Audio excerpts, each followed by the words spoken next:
Talks continue today in Detroit, Michigan between the United Auto Workers and General Motors on day 7 of a national strike against the automaker. An estimated 46,000 workers walked out last week after GM and union officials failed to come to an agreement on a 4-year contract on issues including wages, health care, and job security. The strike impacts more than 50 General Motors plants nationwide, and the company stands to lose hundreds of millions of dollars as it continues. While negotiations continue, the UAW is calling today Solidarity Sunday and is asking the public to join the picket lines to show support for the striking workers. Phoebe Wall-Howard covers the auto industry and labor for the Detroit Free Press, and she joins me now for the latest on the strike. So I understand that Democratic presidential candidate Elizabeth Warren joined the picket line today. How did her visit go? Well, from what we understand, she actually met with labor leaders prior to meeting with members.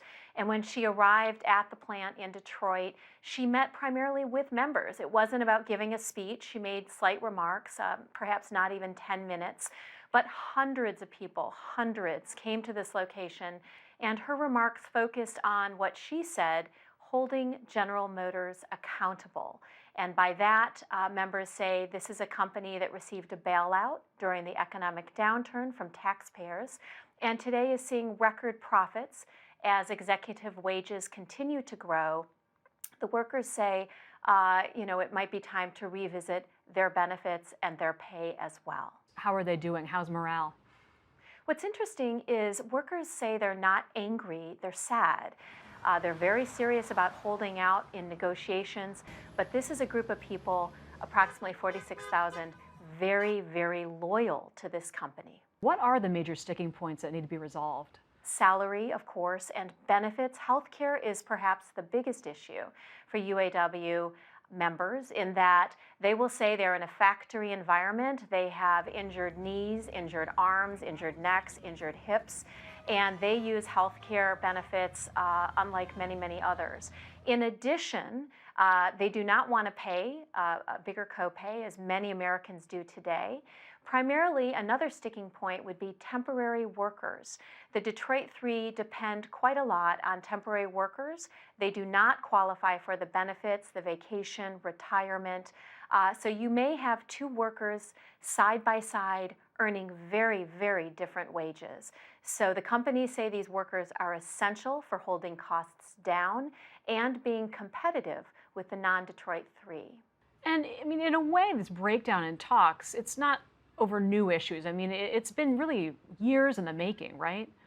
Members say that they've waited more than a decade for this conversation, that during the downturn, they reduced benefits and they made dramatic changes as a union to assist General Motors. They point to Ford Motor Company and say that Ford did not go bankrupt and in fact had more hourly workers on the payroll.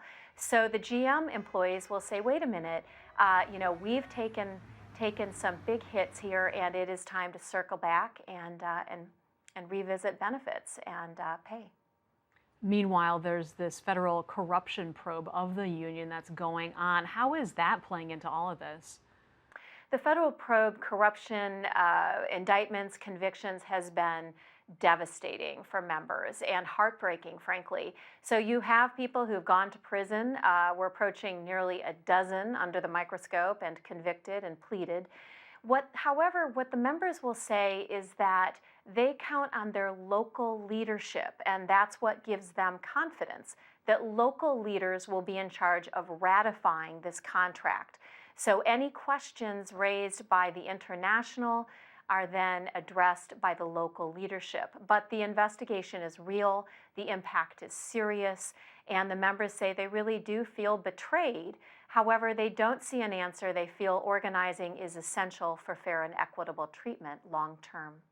All right, Phoebe Wall-Howard of the Detroit Free Press, thank you very much for being here. Thank you.